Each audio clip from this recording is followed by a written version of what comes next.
What's up, guys? Welcome back to Newswave. Yesterday, we had some of the most shocking announcements that I've seen in quite a while, and one has to do with Embracer Group continuing to shed more and more of their expenses in terms of studios. This one being basically one of the largest ones they had. We're going to go over that here today. And then we're going to be talking about a Microsoft studio that came along with Activision Blizzard, who's now actually broken off and gone independent. And then we also have to talk about Emulation again, as Yuzu and Nintendo have been dominating the headlines, but now it appears Amazon is throwing their hat in the ring. Guys, if you enjoy these videos, make sure you hit that like button. Helps it a ton. And if new here to the Spawnwave channel, make sure you subscribe down below. And of course, members for the channel do get Newswave early and ad-free. If you want to learn more about that, check the join button down below this video. And we're going to start today with something kind of funny that went on yesterday, since it was the 29th, or obviously part of a leap year that happens once every 4 years.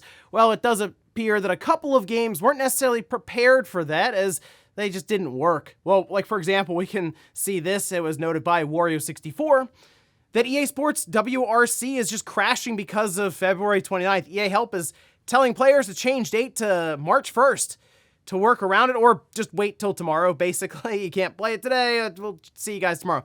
And also, Theater Rhythm Final Bar Line won't load on leap days. The game is unable to connect to Square Enix's servers. Once again, wait till tomorrow, or today, the March 1st. And really, if you think about it from their angle, by the time we fix this thing, it'll be March 1st anyway, so it won't matter. So yeah, set your clocks ahead, or just hang out and wait a bit. They're not really going to be dealing with it again, most likely, for this iteration anyway. Maybe with the sequel, they'll have that in mind, but not really something you're typically going to deal with as a game company the 29th of February, and at least these two games clearly weren't prepared for it. Also, we were expecting Test Drive Unlimited Solar Crown actually starting this month in March, as they were looking to launch it Q1 2024. Unfortunately, it doesn't appear that that's happening, as their latest trailer had no release date, which you can see some of that trailer here. And then as a statement that they put out on the game's Steam page with a developer newsletter, they say, "We know that you want a launch date and we understand your eagerness. We share your eagerness. Although a launch date has been considered several times, we want to take the time needed to ensure that your experience of Test Drive Unlimited Solar Crown is as smooth, stable, and fast as can be. Many of you have already pointed this out to us. Take the time to release a game that matches your expectations. That's why we're working flat out on several aspects, including the stability of the server infrastructure and optimizing the game's performance." And in my mind, that means, yeah, it's not going to be ready this month. And most likely to me, will probably end up coming out over the summer or just second half of this year. And that's a game that's been delayed actually multiple times now. But hey, if it is going to yield a better product, then sure, take the time you need. Oh, and it does look like we got a release date for a game that was announced a while ago on the Switch, and it's finally happening here, and that's Biomutant, with a new trailer that they released. The date now is May 14th, so 2.5 months at least Biomutant will be out on the Switch. This came out 2021 on the Xbox One, the PS4, 2022 it came out on the PS5 and the Xbox Series X, and took just a bit longer for it to come out on the Switch. I guess the one benefit here is the game will come with all previously released DLC and will come in at a price of $39.99. Now, I was expecting more out of Biomutant when it first released, although it seems like they have done updates and, as we see here, DLC. I haven't gone back to really check it out since then, but in this case, if you've been waiting, holding out for that Switch version, at least looks like you won't have to wait too much longer, just 2.5 months, looks towards May for that one. And guys, with some of the quick news out of the way, let's get into the bigger stuff. Let's start right away with some pretty shocking announcements that happened in the span of like 6 or 7 hours yesterday. And we're going to start here with Embracer Group, as it appears they continue to shed numbers of expenses, and we've talked about them shutting down multiple studios internally, laying off a bunch of people, and then canceling game after game after game. It's something like 30 games that they've canceled so far, and it now looks like they are going to be offloading a pretty major or significant aspect of their company. This is something that cost them $500 million to bring in, and that's Saber Interactive. Now, we can actually see this was posted up by Bloomberg, and Eurogamer also covered it here, saying Embracer Group is set to sell Saber Interactive in a deal worth up to $500 million. This is according to a report from Bloomberg. Now, it is important to note that Well, Embracer Group bought Saber Interactive, years ago for $525 million, so it does seem like they're going to be selling this at a loss, without even just inflation, just a $25 million loss technically there. But still, Saber will continue to work on its remake of Star Wars: The Knights of the Old Republic after development was removed from Aspyr in 2022. That's right, ladies and gentlemen. It appears that KOTOR, the remake, is not dead just yet. And in fact, really the idea that Saber would be taking it with them in this deal, I feel like this has a pretty good shot at getting done. Now, Saber, I assume this is all something being financed, covered by an investors group to make this happen, so Saber can kind of go off and sort of do this on their own. And Saber is comprised of around 3,500 people, and it will become privately owned according to Bloomberg. And in fact, apparently Saber will have the option to bring along multiple Embracer subsidiaries, so technically, I guess Aspyr could go with them if they want. And there were several other studios below them that were part of that. There's a big company tree that's out there for Embracer to try to make sense of all these different studios and intellectual properties that they've collected.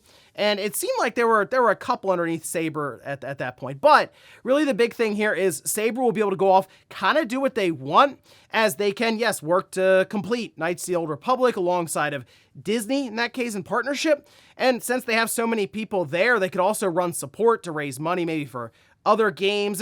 There's a lot that can happen here, but it also appears it wouldn't just end with Saber, as Gearbox is also apparently looking to be bought out from Embracer Group. This, according to Kotaku, says Kotaku has learned that Gearbox is closer than ever to being sold out. Gearbox CEO and co-founder Randy Pitchford held a town hall with staff earlier this week in which he told employees that a decision had been made regarding the studio's future, with more information being shared next month. According to two sources familiar with the meeting, Kotaku understands that the decision was made to sell, and a deal is in the late stages of being finalized. So this is obviously massive for Gearbox, and they had sort of talked about how there were a couple different options. They could try to finance their own buyout, essentially, and go fully independent, maybe private, similar to what we're seeing with Saber, or another entity come in and just buy them from Embracer. And Embracer is in a bad way right now, as we've kind of talked about for months, ever since that $2 billion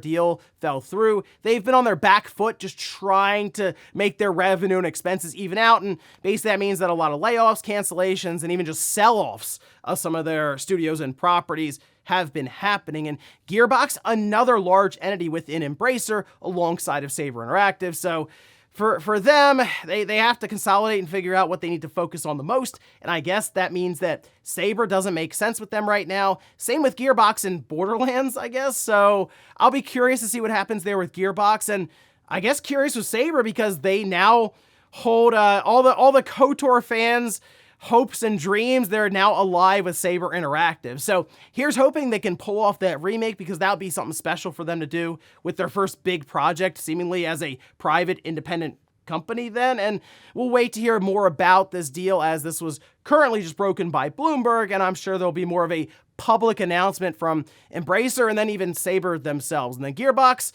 I guess we'll see what happens in the next month or two, as that at least seems to be when the deal will be shaping up to close. Next up, let's talk about an announcement that myself, and I'm sure no one else, had on their 2024 bingo card, as it appears that Toys for Bob is going indie.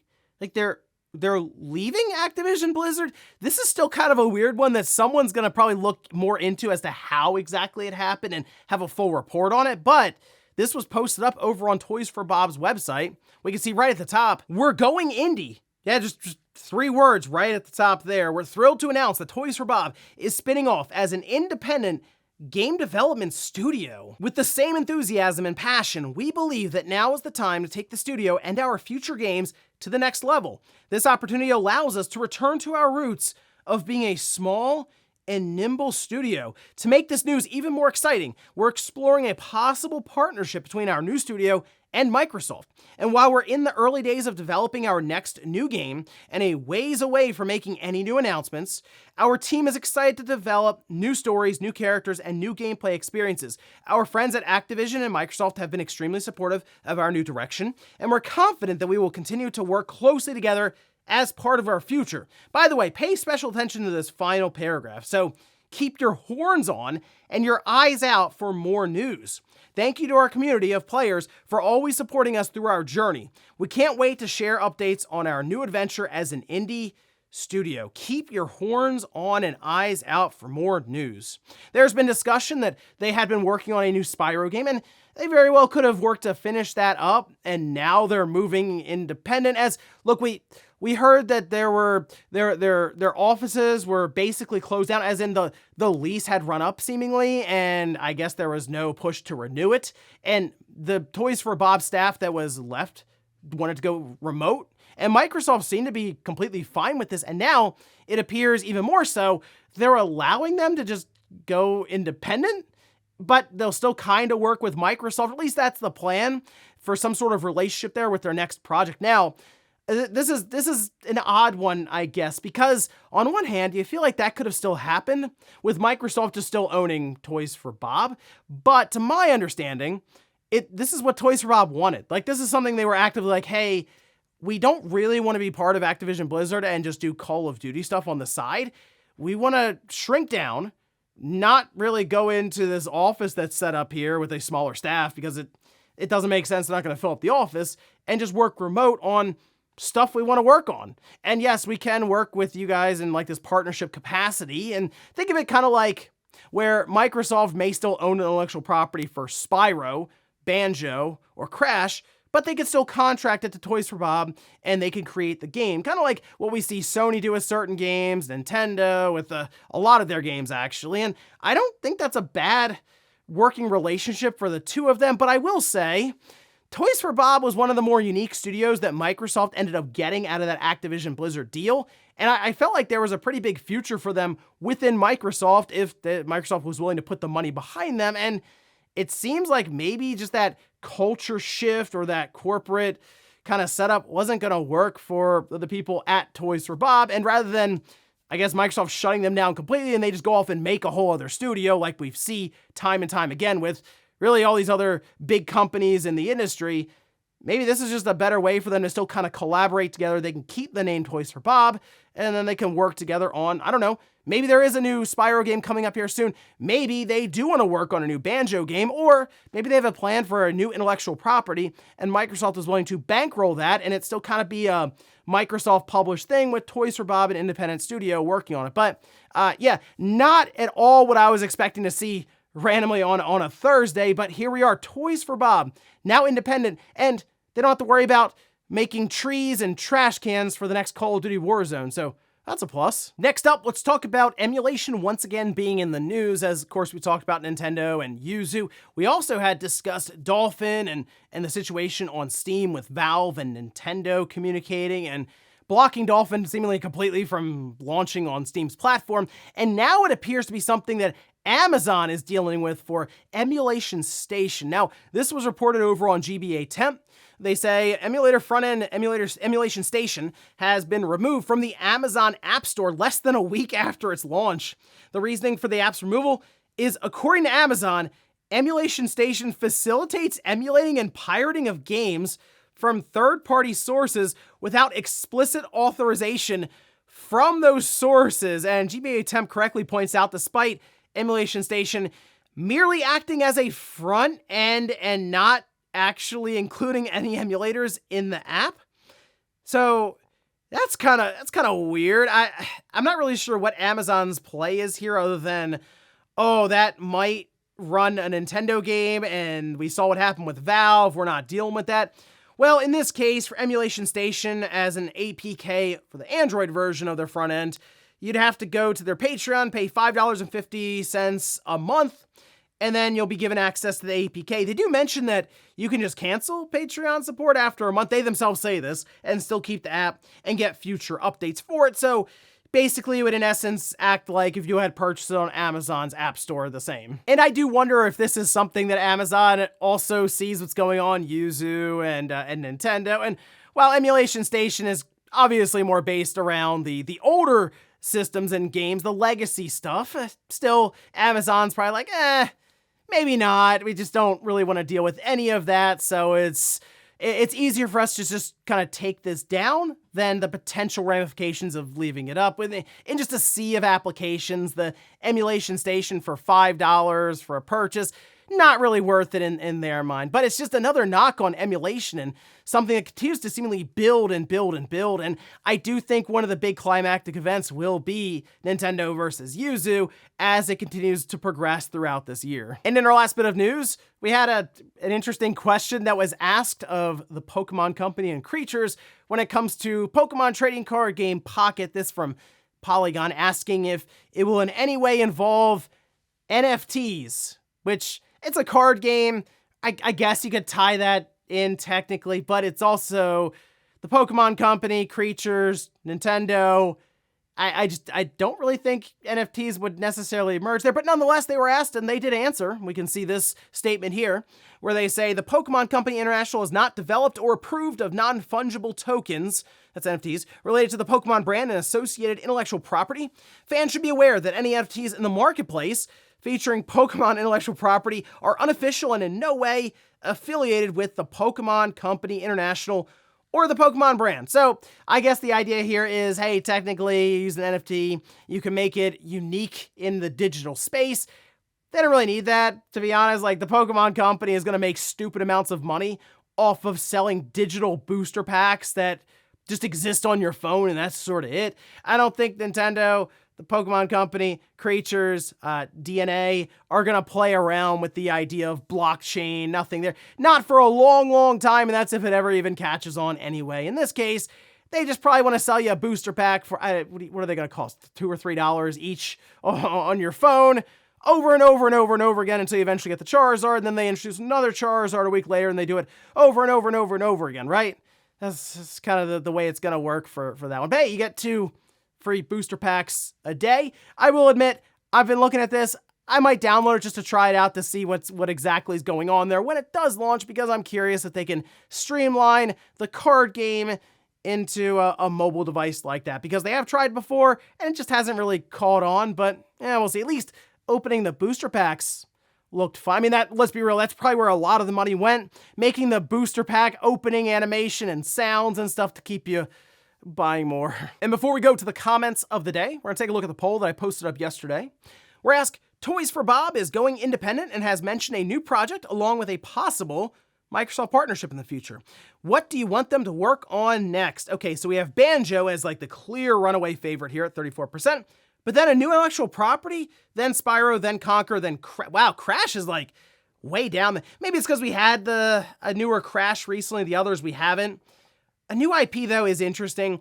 I am curious what they would come up with. Maybe they generally have a really good idea and not something that ends up being kind of like Yooka-Laylee, or not that Yooka-Laylee was a bad game necessarily. It just wasn't a very memorable mascot like we've had with some of these other ones. But sure, Banjo is certainly in the cards, and maybe Toys for Bob pitched it and it turned into a whole conversation around them going independent while still working on that project. So interesting stuff. But if that is the case, it's going to be a while before we see anything from them outside of maybe a new Spyro game that I feel like would have been in the works for a while anyway. And we'll finish up with the comments of the day. We'll start with this one here. This is from Loyal, who says, the industry got caught up trying to go bigger and bigger. I'd be happy with the smaller games that come out more frequently at lower prices, like $40 to $50. Yeah, I have no problem with that. Like, the $40 to $50 games are fine, and they come out more frequently. Like, I looked at something like, think of Astro's Playroom. Okay, let's say they go a little further with that game, and we get a new 3D Astrobot title, and it's $50. It's like a 20-hour game. I feel like people, even if it was a 15-hour game, but it was a solid 3D platformer, I think that'd be worth the $50 or so. Based on what I saw with Astro's Playroom, I think there's a lot of talent at Asobi team, and I think they could come up with a even larger Astro game. But that's the biggest thing, is the big budget AAA games aren't going to go away, but I feel like you can sort of fill in some of the gaps in the release schedule, release cadence, because they take 6 or 7 years to make a game in 3 years and charge $40 to $50 and do that more frequently. I think that would work to balance things out well. And then we'll go to a comment from the members video. This is from, I think it's Brussels Sprout, saying, with these last few years being some of the best in terms of good games, I wonder if we will see a big difference in 3 to 6-ish years in terms of quality and creativity with all these layoffs. That's a good point. We always think of the here and now with a lot of the things happening with, like, for example, these layoffs and reorganizations of companies, but these technically won't have effects on games for like 6 years, like 3 or 4 years from now. Things might be midway through development, that sort of stuff where these layoffs would affect, but that's just how long it takes games to come out. A lot of the stuff that happens right now, it's just a lagging effect. So sure, maybe when the next generation starts up, we'll see an effect on game release and be like, oh yeah, this is from one of those layoffs happened, or that year 2024 when just studios were going under and reorganizations were happening, and oh, this is why we have this game the way it is. That's something to remember going forward, is just how long it takes these kind of results to come out years and years later with these game developments. And ladies and gentlemen, that's going to do it here for Newswave. If you enjoyed this video, guys, hit that like button. If not, hit the dislike. Leave comments down below about everything we talked about here today. Where's the situation going on right now at Embracer with seemingly Saber spinning off, now becoming private, independent, away from Embracer? Do you think Knights of the Old Republic Remake has a legitimate shot now? And then what about Gearbox? Maybe next month we'll hear about them leaving Embracer, and Toys for Bob going independent. What do you think their next big project's going to be? Will they try to make their own intellectual property? Thanks guys for watching. Have a great weekend. I'll see you back here Monday morning, 8 a.m. Eastern Time for Newswave.